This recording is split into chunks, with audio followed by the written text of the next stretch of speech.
Hi guys! Good morning! Welcome back to our channel. Alam naman po natin na isa sa pinaka-importanting dokumento na kailangan po nating ihanda kapag tayo po ay pabalik na abroad ay ang OEZ or OEZ exemption. Kaya on today's vlog ni Payong Kaibigan ay tuturuan ko po kayo kung paano po tayo makapag-generate ng OEZ exemption online, okay? So, ang mga requirements lamang po dito ay dapat tayo po ay balik manggagawa, okay? So, when I say balik manggagawa, dapat po tayo ay active OFW na babalik po sa same or dating employer at sa same job site at the same position. At syempre, kailangan po may access tayo sa ating e-registration account sa website po ng DMW or ng POAA, okay? At kung bago pa lamang po kayo sa aking YouTube channel, sa aking Facebook account, sa aking TikTok, please don't forget to click the subscribe or follow button for more OFW updates. Okay? So sana po tapusin nyo po mabuti ang tutorial video na ito at sana ito ay makatulong sa inyo. Sa ating mga cellphone, punta lamang po tayo sa Google and then itype po natin sa search bar ang DMW Online Services. So, ayan na po.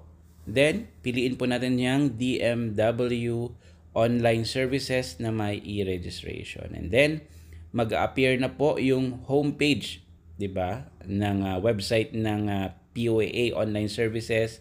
I-click lamang po natin sa may bandang kanan niyang Let's Go. And then, sa login, ilagay po natin yung ating email address, di ba, na nakaregister po doon sa ating website. And then, click Next.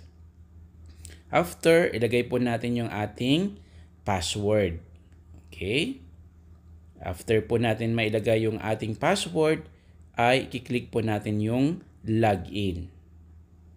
Yan. Then, mag-display po sa atin yung ating profile dyan sa website ng POAA or ng DMW. At mag-appear po dyan yung ating, hinahanap po yung ating pag-ibig number. So, pwede nyo pong i-click yung close na yan. Kasi hindi naman requirement yung pag-update ng pag-ibig number niyan. Diba? And then, ayan po. So, sa bandang kanan, makikita nyo po doon yung balik ang manggagawa. Diba? Sa may right corner, i-click nyo lamang po yung balik manggagawa. And then, magdi-display po dyan yung parang initial assessment. So, naka-green po yung ating passport. Diba? Ibig sabihin, naka-upload po yung ating bio page ng ating passport. Ganun din po yung mga passport details natin. Andun po yung passport number, kung kailan po yung issue date, diba? Yung expiration date, kung saan po siya na-issue. But then again, yung pag-ibig number po dyan, nakapula, pero hindi naman po yan required. Diba? Click lamang po natin yung next para po tayo makapag-proceed. And then, ayan na po yung next window, yung balik manggagawa. So, meron po diyang mga reminders. Diba? Mga paalala bago kumuha ng appointment sa pamamagitan ng POAA Online Processing System for balik manggagawa. Yan, siguraduhin daw po na ikaw ay isang balik manggagawa na may hawak na valid work visa or permit at employment contract. Dapat may passport din na valid ng 6 na buwan mula sa araw ng iyong pag-alis. At syempre, ito po, tandaan po natin, ang OEC or OEC exemption ay may validity na 60 days. Simula po sa araw ng pagkuha, diba? From the issuance date. Ito ay magagamit lamang ng isang beses. Hindi ka makakuha ng panibagong OEC kung ikaw ay may valid pang OEC at hindi pa ito nagagamit sa paglabas ng Pilipinas upang bumalik sa iyong bansang pinagtatrabahuhan. Number 3, ang maling pagdideklara sa anumang impormasyon sa paggamit ng POPSBAM ay maaring maging sanhi, di ba, ng pag-file ng aksyong disciplinary action, ganyan. And then number 4, para sa mga bagong gawang account sa e-registration na may dati ng record sa BM Online at babalik sa parehong employer, maghintay lamang po kayo ng 24 hours para sa pagtutugma or verification ng inyong personal at employment records upang makakuha ng OEZ exemption. Kung hindi po ito magtutugma automatic pong dadalhin ng POPSBAM sa appointment page. Okay?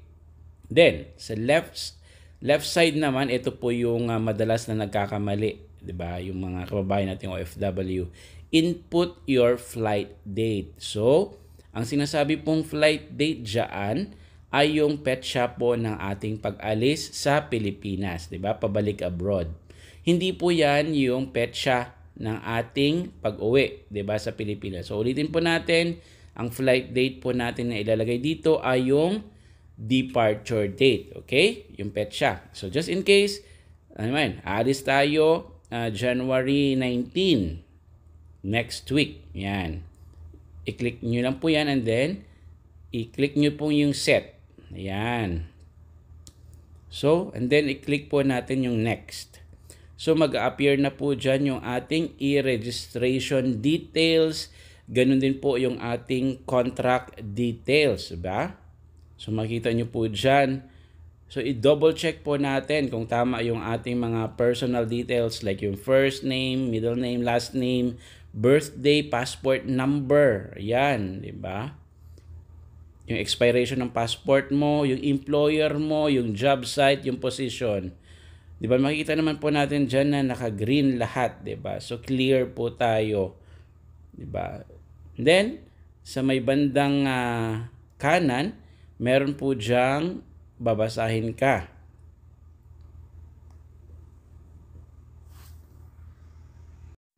At may maliit po na note dyan sa baba. Just in case daw po na yung inyong principal employer, yung inyong position, ay nasa watch list ng POAA, of course, your balik manggagawa application will be subject for further evaluation. And then, may question po dyan sa baba. Are you returning to this employer? Diba? Kung yan po yung employer nyo, i-click nyo lamang po yung yes. Diba? Para makapag-proceed po kayo sa next na window. So, pag click nyo po dyan yung yes, may tanong po ulit dyan. Are you returning to this job site? Diba? So, Saudi Arabia. So, siyempre, i-click nyo po yung yes. And then, yung last na question po dyan ay kung babalik po kayo. Yan, are you returning to this position? So, yung trabaho nyo po. I-click nyo lamang po yung yes. Okay? And then, pag click nyo po yung yes dyan, mag-appear na po yung ating, what do you call this?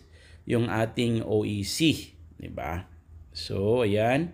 Then, may last question pa po siya. Kung mag-ano lang yan, parang sinisigurado ka na tama yung dinedeclare mo pong information. Especially po sa employer mo, sa job site, and then position. So, i-click nyo po yung yes. Okay? And then, ayan po sa taas, makikita nyo po, print OEC. So, sa may bandang taas, makikita nyo po dyan yung print OEC. Yan. So, i-click nyo lamang po yung print OEC na yan para po at least na ma-save po ninyo sa inyong mga cellphone, di ba? Yung kopya ng inyong OEC. And then, as much as possible, mag-save po kayo or magpa-print po kayo ng at least 3 to 4 copies, di ba? Kasi kakailangan nyo po yan sa pagbiyahe sa airport. I-present nyo po sa visa checker, sa check-in counter, sa immigration, ganoon din po sa pag-claim ng inyong mga terminal fee, di ba? Refund. So, i-click nyo naman po yung print OEC sa may bandang taas. Yan.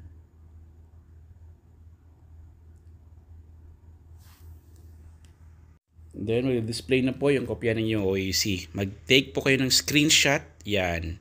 And then, ayusin nyo po sa size na gusto nyo.